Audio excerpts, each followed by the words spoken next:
말씀 보시겠습니다. 하나님을 경외하는 마음으로 자리에서 일어서시겠습니다. 오늘 말씀은 에베소서 5장 7절에서 14절입니다. 말씀이 좀 길죠? 네, 우리 한 목소리로 봉독하겠습니다. 시작. 그러므로 그들과 함께하는 자가 되지 말라. 너희가 전에는 어둠이더니 이제는 주 안에서 빛이라. 빛의 자녀들처럼 행하라. 빛의 열매는 모든 착함과 의로움과 진실함에 있느니라. 주를 기쁘시게 할 것이 무엇인가 시험하여 보라. 너희는 열매 없는 어둠의 일에 참여하지 말고 도리어 책망하라. 그들이 은밀히 행하는 것들은 말하기도 부끄러운 것들이라.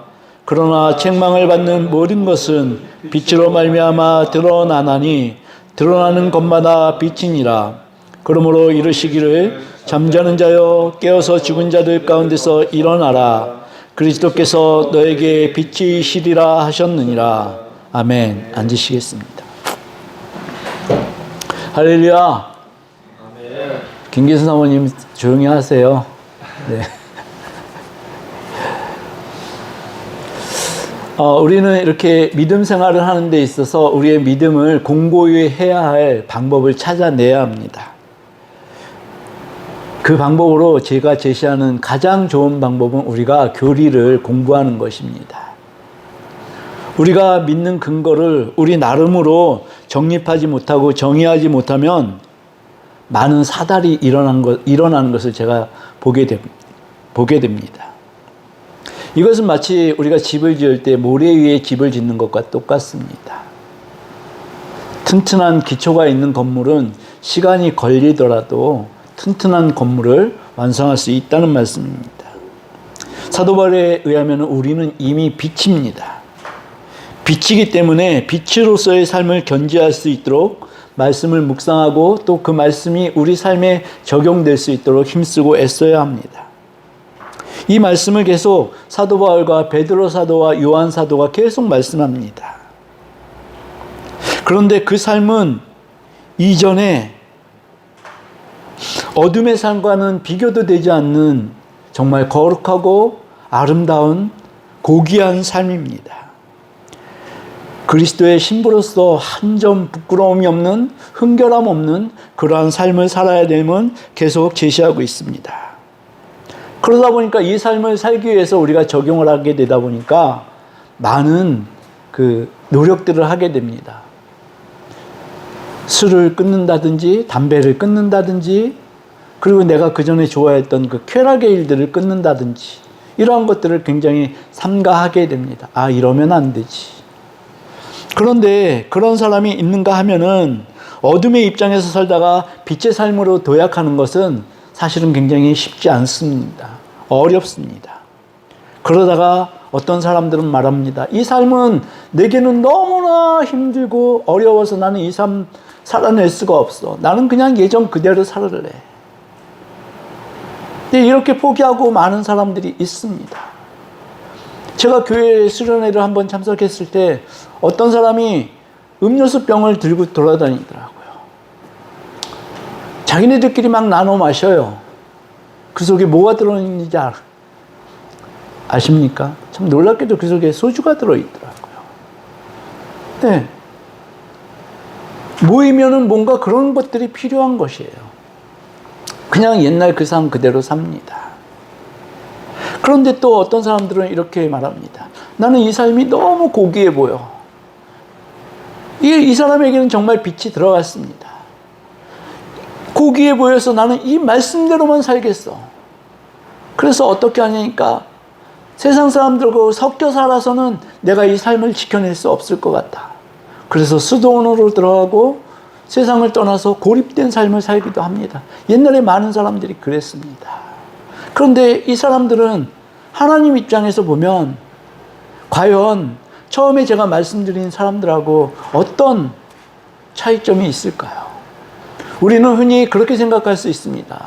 수도원을 찾아서 이 말씀대로 살기를 원하는 사람들, 세상과 속세와 단절하고 그 삶을 살기 위해서 애를 쓰는 사람들은 복받은 사람들이다. 이렇게 생각할 수 있는데 성경의 태도는 전혀 그렇지 않다라는 말씀입니다.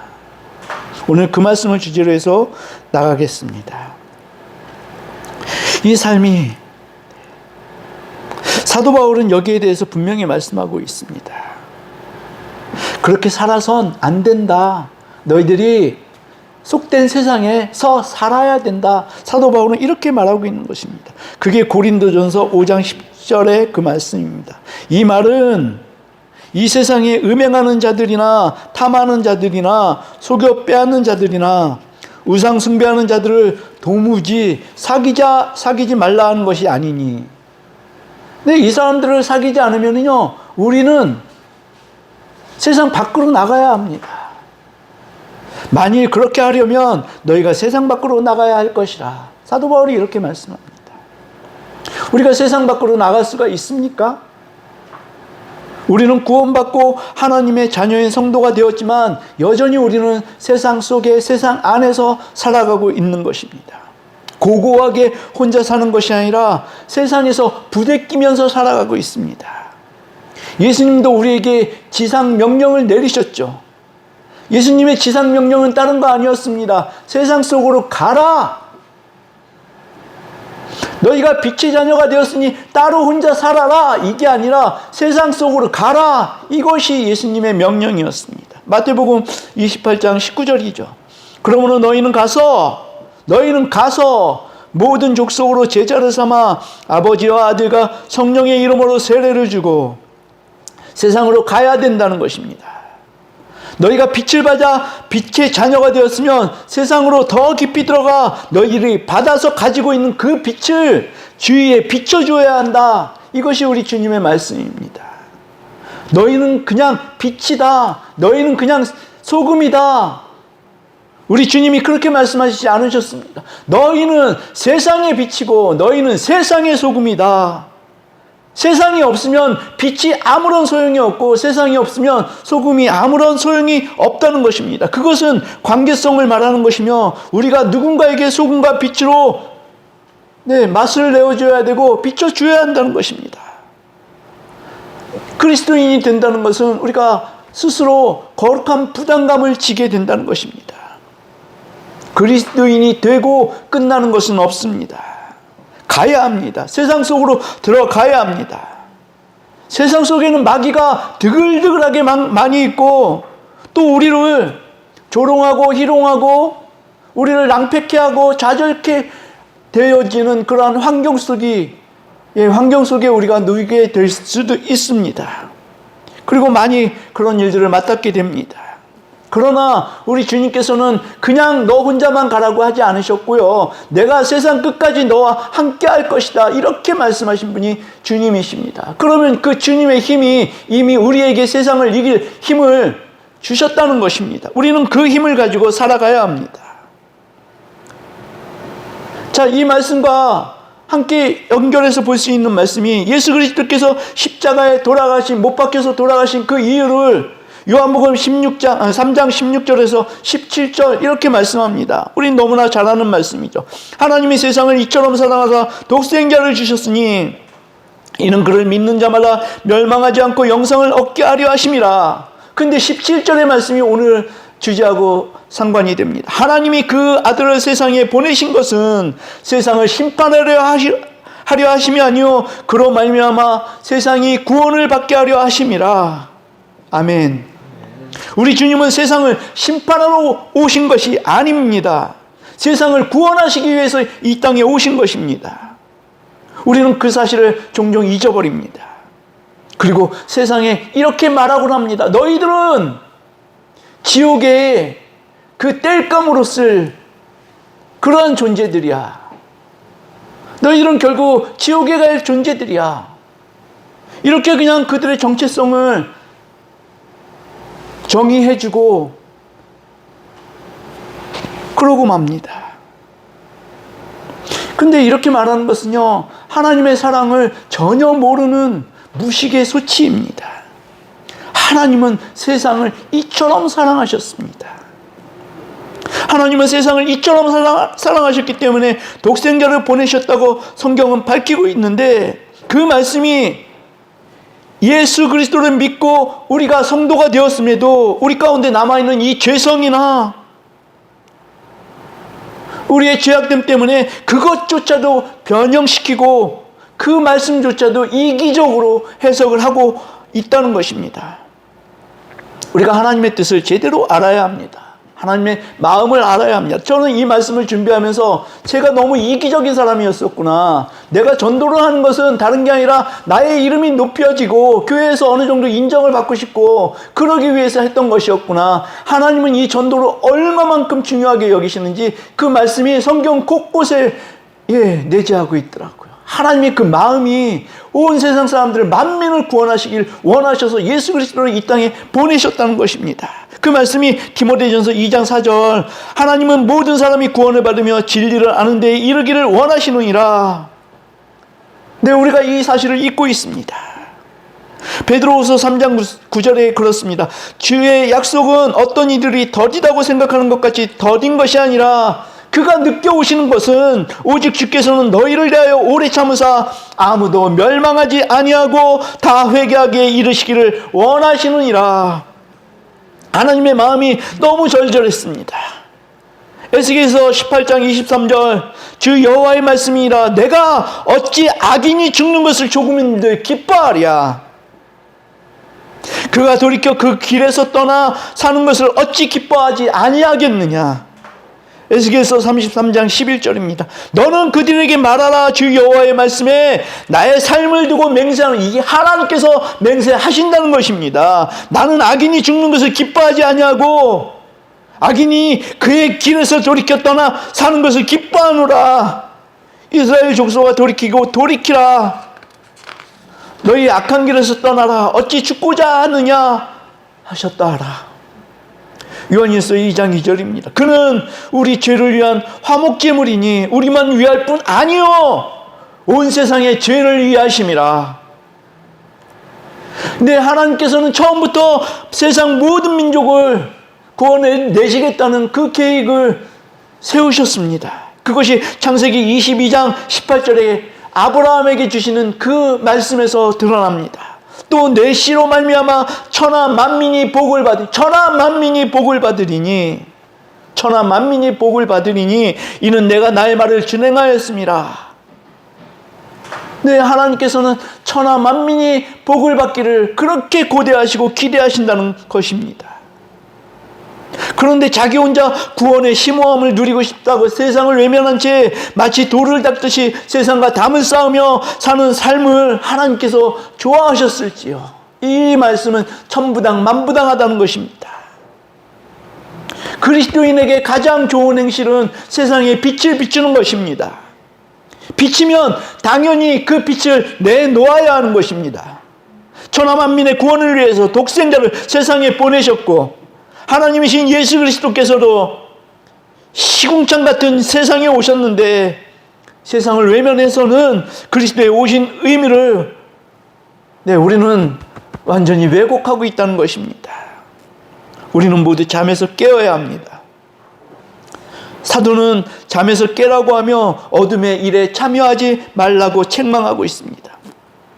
어둠이 즐거워하는 특성이 있습니다. 어둠은 모든 것의 최고 순위를 자신의 행복을 놓고 있습니다. 그것을 위해 어떤 것이라도 희생할 각오가 되어 있는 게 어둠의 속성입니다. 이웃의 것을 탐하여 거짓 증거하고 쾌락이 주는 즐거움을 최고의 목표로 삼고 아무 것에서 얽매이지 않고 자기 마음대로 살고 그들이 행복하기 위해선 반드시 자기의 목적을 이루어야 된다고 합니다. 그것을 성공이라고 합니다. 사도는 이 모든 일에 참여하는 것을 금지시키고 있습니다. 그리스도인의 최고 목적은 하나님의 뜻이 이루어지는 것. 네, 하나님의 뜻이 이루어지고 하나님께 영광 돌리는 것이죠. 하나님을 기쁘시게 하는 것입니다. 하나님을 기쁘시게 하기 위해서 우리는 무슨 일을 할 수 있겠습니까? 순종입니다.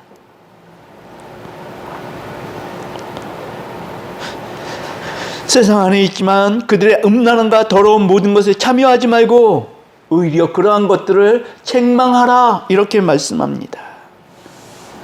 근데 이 책망하라는 말을 잘못 해석을 하게 되면 또 우리가 세상에 또 단절되어지는 결과를 가져오게 됩니다.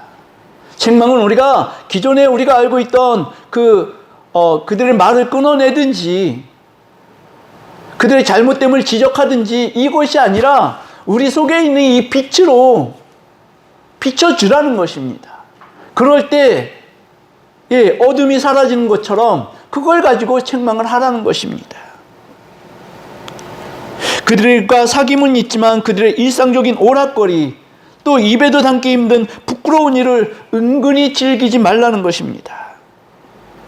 그들의 죄악된 행위와는 완전히 단절되라는 것입니다. 예전에 직장을 다닐 때요, 꽤 많은 사람이 모여 있었어요.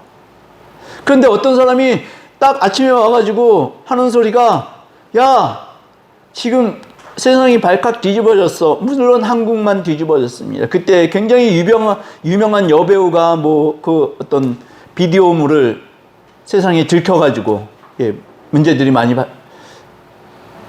발현이 됐었습니다. 그래서 그거를 막 광고하듯이 떠들어요. 근데 제가 용감하게 한마디 했습니다. 직장에서 그런 소리 하지 맙시다. 굉장히 조용해졌습니다. 우리는 거룩한 것은 정말 굉장히 멀리하고 속된 것들을 즐기는 경향이 있습니다. 채널을 막 이렇게 돌아가도 야한 장면이 있으면 거기에 갑자기 눈이 멈추게도 됩니다. 용서하십시오. 요새는 빨리 돌려버립니다. 네.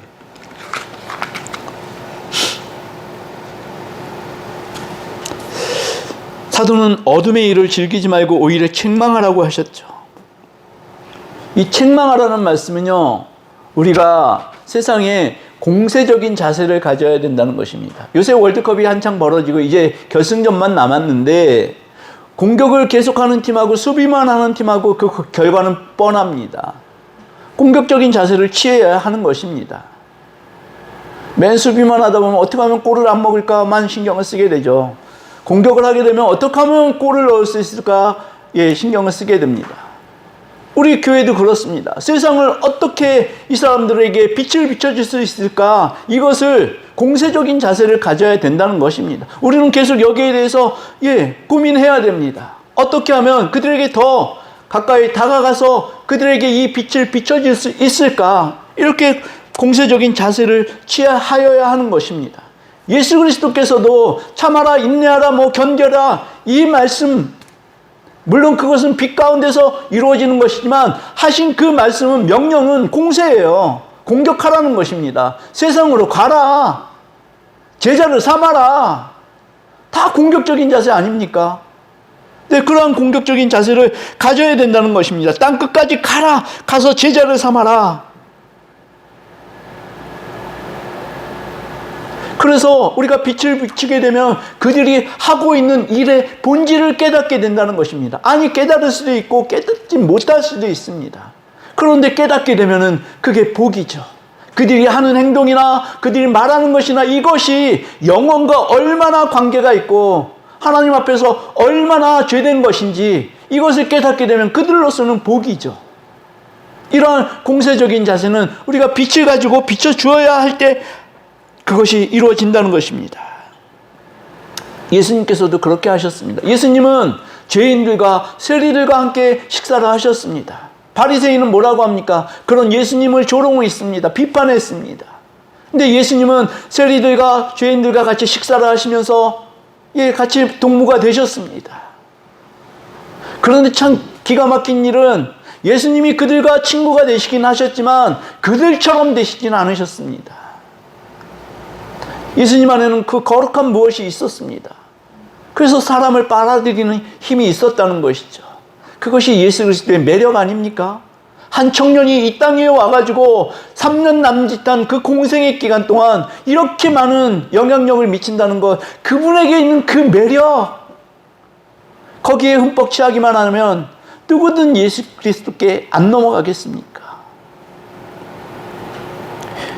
자신의 거룩하심에 전혀 손상을 입지 않으신 예수님, 그것이 참 빛입니다.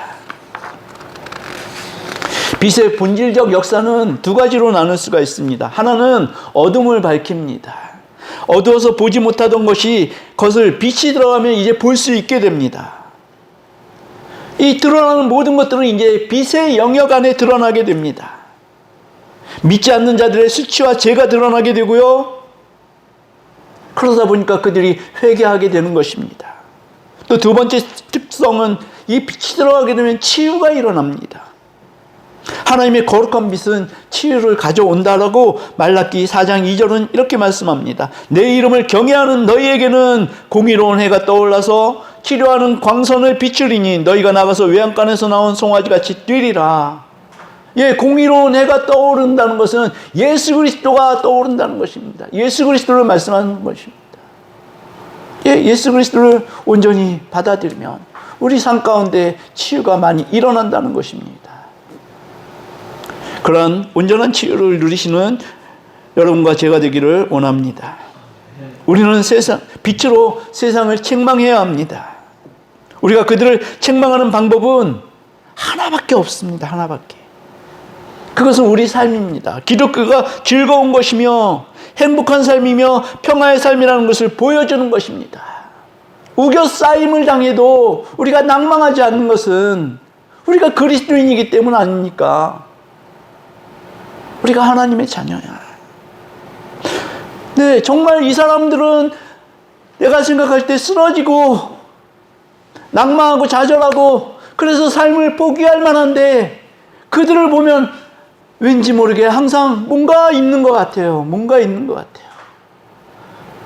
네, 오히려 그들은 시험을 당하여도 어려운 일을 당하여도 그 안에서 즐거워하는 모습이 보입니다. 마치 오늘 제가 이 말씀을 전하고 있는 이런 태도 같습니다. 저는 일주일 내내 아파 죽는 줄 알았어요. 오늘 아침에도 진통제를 하나 먹고 왔습니다. 그런데 이렇게 아프니까요, 어떤 일이 일어나니까 하나님을 더 붙잡게 됩니다. 하나님, 내가 하는 것 아닙니다. 하나님이 하시는 것이죠. 근데 우리가 약해지고 넘어질 때 그렇게 하지 않습니까? 하나님, 내가 하나님을 붙듭니다. 이게 우리 그리스도인의 매력 아닙니까? 근사하잖아요. 너무나 근사하잖아요. 네, 우리는 이러한 빛을 가지고 세상에 비춰줘야 하는 것입니다. 우리가 누리는 삶이 얼마나 즐겁고 행복한 삶이며 평화의 삶이라는 것, 이것을 보여줘야 합니다. 우리가 그들과 같은 삶을 살았을 때보다 더 위대하고 매력적이며 즐거움을 누리는 삶인 것이 드러나게 해야 하는 것입니다. 저는 오늘 이 말씀을 준비하면서요, 정말 전도에 대한 이 시각이요, 완전히 바뀌었습니다. 하나님께서 그렇게 원하시는 것이구나. 교회의 부흥, 내 자신의 어떤 안위가 높아지는 것, 이것이 아니구나. 명성이 높아지고 이러는 것이 아니구나. 하나님께서 정말 원하시는 것이 만민의 구원이구나. 그렇다면 내가 빚진 자로서, 복음의 빚진 자로서 세상에 그렇게 전해야 되고, 이것이 잘 모르겠어요. 제가 이렇게 자각한다 그래서 그렇게 잘 따라주는 것 같지는 않더라고요. 자각만 하고 행동이 잘 안 나오는 게 이게 문제더라고요. 우리가 빛이 분명하다면 세상은 우리에게서 빛을 발견하게 될 겁니다. 그리스도의 얼굴에 있는 하나님의 영광을 아는 빛이 우리에게서 흘러나오게 될 것입니다. 그러면 세상은 우리에게서 나가는 빛을 받아서 영혼이 살아나는 것에 관심을 가지게 될 것입니다. 가서 제자 삼아라. 이 명령은 빛으로 내리시는 명령입니다. 예수 그리스도가 우리 안에 들어와 회개와 치유의 생명력을 발휘하였으므로 우리도 예수 그리스도처럼 예수 그리스도의 빛을 온 세상에 전달해 주어야 합니다. 하나님은 우리만 아니라 온 세상을 구원하시기를 원하시는 하나님이십니다. 할렐루야. 이웃에게 따뜻한 말 한마디, 필요한 것이 무엇인지 관심을 가져야 합니다. 우리는 이웃과 관계해야 합니다. 그것이 빛된 삶입니다. 우리를 빛으로 부르셨으니 우리 모두는 빛으로 세상에 전하는 복받은 그리스도인은 거룩하고 경건하며 가까이 하고 싶은 매력 있는 삶이 여러분의 것이 되시기를 우리 주님의 이름으로 축복합니다. 우리 이제 찬양하시겠습니다.